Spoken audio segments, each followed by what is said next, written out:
There are a few leaders, number Juan and Torres, who are rising up during a season like this. Go tell your friends about it. Go tell your friends about it. Our mission is to help as many families build wealth through homeownership.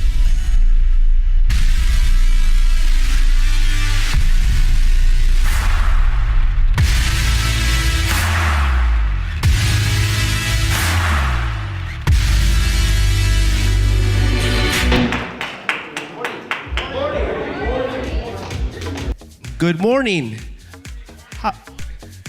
Good morning. How's everybody doing? Good? Good? Amen. Is Patty the only one doing great?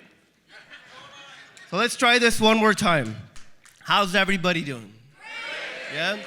Let's do this. Let's stand up and let's give it up for my guy, Jeffrey, please. Woo.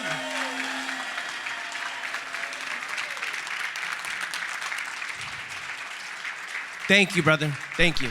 Thank you for doing this for us. Now, guys, stay standing up. Now, let me ask you a question, okay? Why are we here? Why are we here? Go ahead. Growth, you go heavy, right? Because this event can be like every other event, especially if we don't know why we are here. Especially if we do not have a commitment objective. So I'll ask you, why are we here? Give you 30 seconds, and if anybody wants to volunteer and tell us why you are here, you are more than welcome. I think there's a couple of mics, and we'll give you the mic. How much you put in is how much you're gonna get out from this event.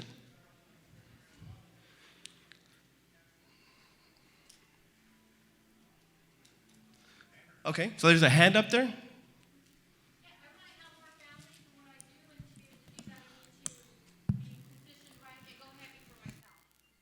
Amen. Amen. Anybody else?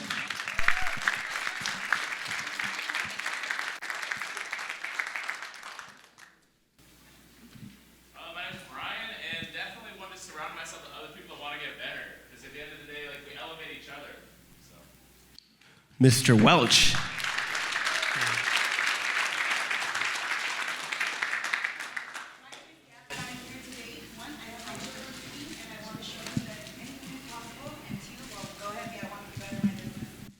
Give it up to her, like leading by example, leading from the front. God bless you. God bless you guys. Go ahead. Hey, what's up? Hello, I'm Enrique and I'm with Success Escrow. And woo! Thank you. And I decided that this year is the year that I man up. I grab where Alfred says, myself by the huevos, and man up, and I do what I gotta do to be successful in my family, be successful at church, and be successful in business. Amen. Amen.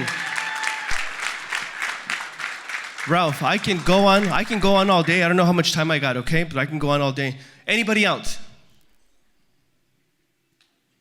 Now remember, the more you put in, the more you're gonna get out of this event. We can't continue to do the same thing expecting different results. That's the definition of insanity. Angel.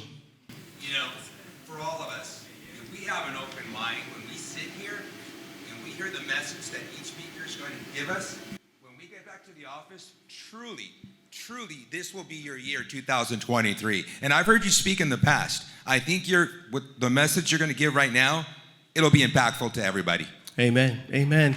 Look, guys, give it up to Angel. And, you look around the room, and you've got people, I personally know Angel, right? Angel's been doing this for, a little bit over, 25 years. Angel doesn't have to be here. For those of you that know Angel, he don't have to be here, but he chooses to be here, right? Angel and Patty don't have to be here. They choose to be here, right? So what we do, or how we perform today, is all depend upon how much you're going to get out of this event, okay? I truly believe there is no external thing that's going to be able to fix the inside. It all starts with us. So this event can be like any other event unless you decide it not to be. All right? So I'll ask you one more time, okay? And really think about this question, okay? Think about how you are doing, right? Some of you were in traffic. Some of you were cut off. Some of you, before you walked out of your house, you got into a fight with your wife. Where are you going? You're going to another event? What? You don't need that. Go back to work. So how are you really doing? Ask yourself that question. Ask yourself that question. Give yourself another 30 seconds. Take a look deep down inside.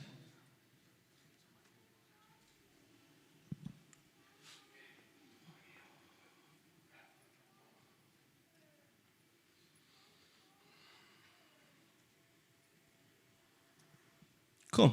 All right. So guys, go ahead and grab a seat. Now that we know exactly how we're doing, and we know that in order for us to get as much as we possibly can from this event, it all starts with us, right? Right on. All right, so are we ready to go heavy or what? Right on. So I don't even know if I should walk around or behind or in front of this table, but I don't want to get burnt. But let's do this. You guys are probably asking, who the heck is this short guy up on stage talking to us today, right? So let me tell you a little bit about myself. My name is Juan Torres. I am the CEO of Goto Real Estate and Mortgage Solutions. However, it didn't all start here, right? I came to the United States. I was brought to the United States when I was 7 years old. My parents told me I was going to Disneyland, and they put us on a van, and we started on that journey.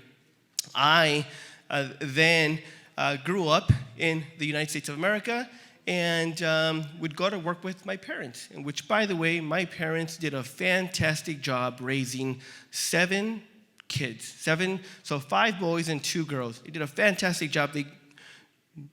Everything was good. I wasn't poor or anything like that. And my parents provided us a very good living via the lunch truck business. Anybody know what a lunch truck is? The loncheras? Yeah, okay. So my parents raised 7 beautiful kids. I am the oldest, and they gave us everything, okay? And I would go to work with them as the oldest. My parents didn't believe in babysitting. And when they finally got a babysitter, the babysitter quit on their first day because it was 5 of us. She's like, you know what? I can't do it with 5 kids. No me pagas lo suficiente. It's not enough, okay? So I would go to work with my parents. And going to work with my parents, I would see these gentlemen going to work, at least that's what I supposed back then, driving these nice cars and dressed very nice, right? Nice, white, crispy shirts, suit and tie. And I told myself that that's what I wanted to do when I grew up. I didn't know what they did for a living. I didn't know where they were going, but that's what I wanted to do when I grew up and when I finally landed a job. And essentially, I was really good at talking to people. I'd go to the gym, and going to the gym, I met some very nice lady by the name of Nancy. I don't know if Nancy is in the room. No, I thought I saw her broker out there, IRS broker. Jesse? No? Okay, right on. So Nancy found a liking to me, and she said, you know what, Juan, I think you would be very good at what I do. I said, what do you do? Tell me about it. And she said, I do home loans. I didn't think anything of it. And I said, okay, well, she told me one time, she told me a second time, she told me a third time. I said, hey, I'm tired of going to the lunch trucks and doing this for 18, 19, 20 years old. Tell me more. Am I going to be inside of an office? She says, yes, you're going to be working inside of an office. I said, nice, my dream job. And so that's how I got into the real estate and mortgage industry. I've been doing this for roughly 16 years. I got into the business in 2006 because of Nancy Vasquez, and doing mortgages at a very, very high volume. In 2010, who's been in the business for more than 15 years, by the way? Raise your hands. Okay, who was in the business in 2010?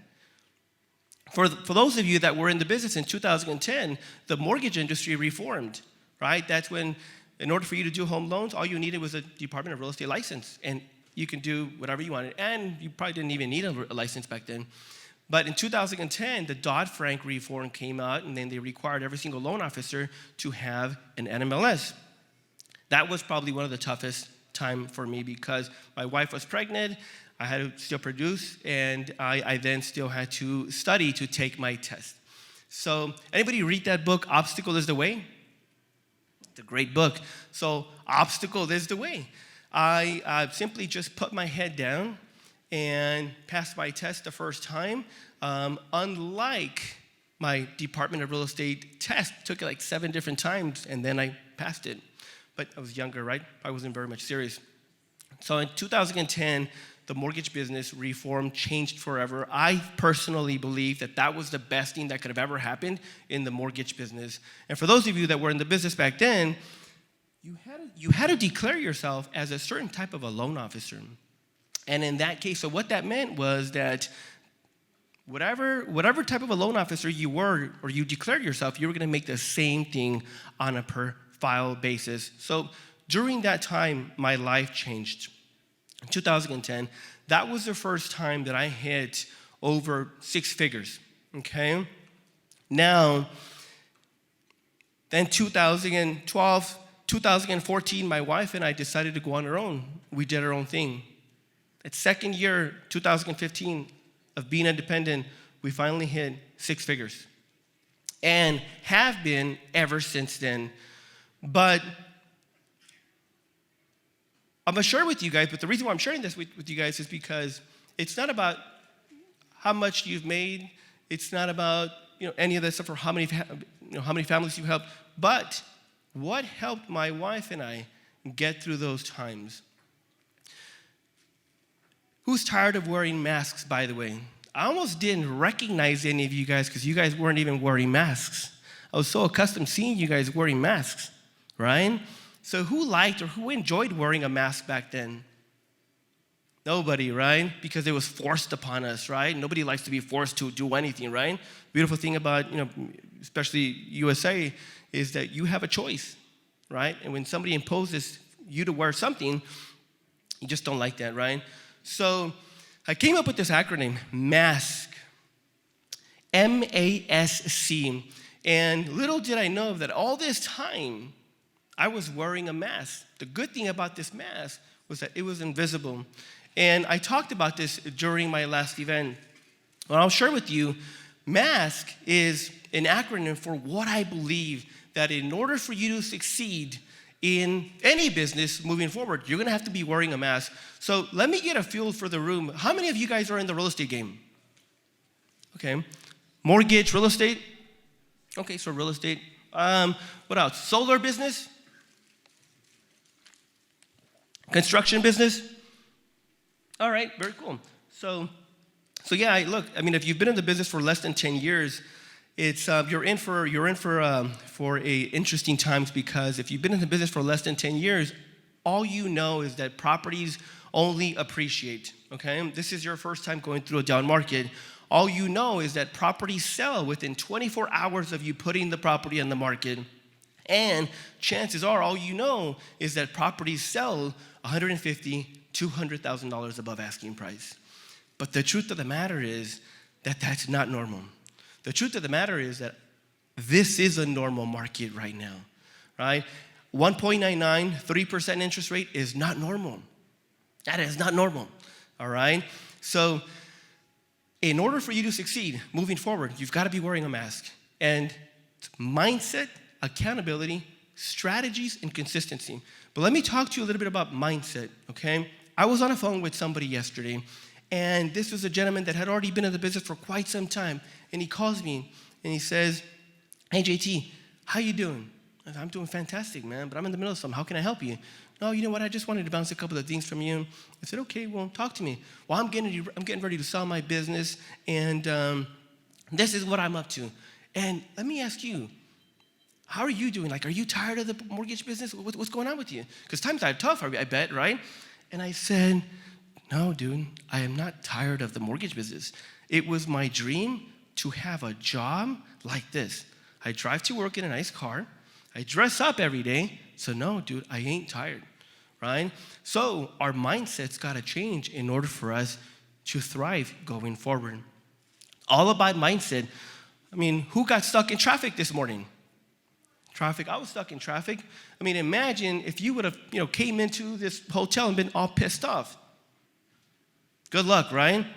Imagine you being stuck in traffic, showing up to a listing appointment, listing price is $1.5 million, and you're kind of mad because you were caught in traffic, right? How's that going to show up, right?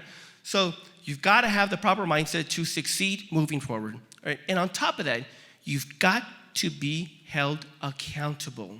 You've got to be accountable to your commitments, to your obligations, to your clients, to yourself, more importantly. It is very crazy how the human being cannot be held accountable to each other. And here's what I mean.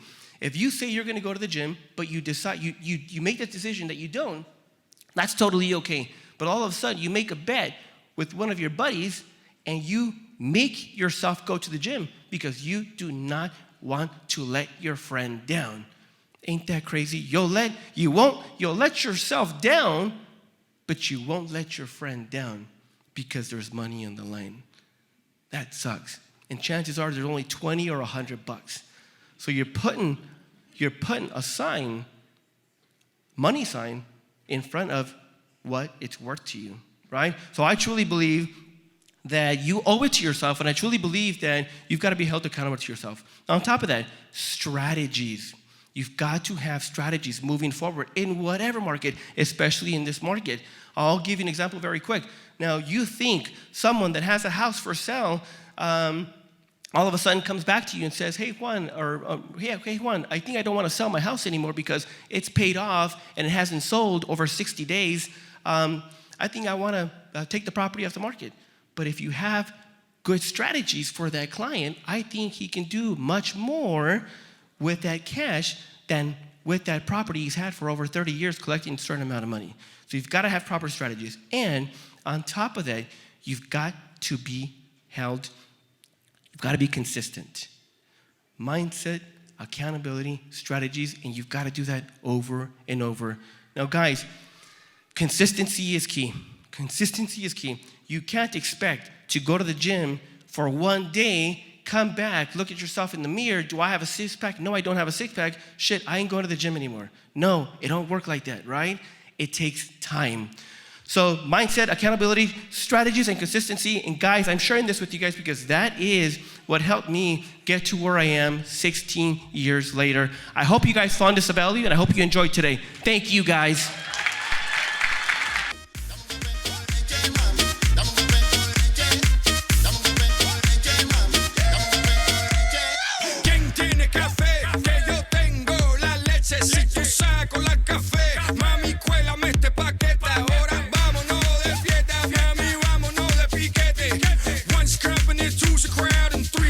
Café con leche.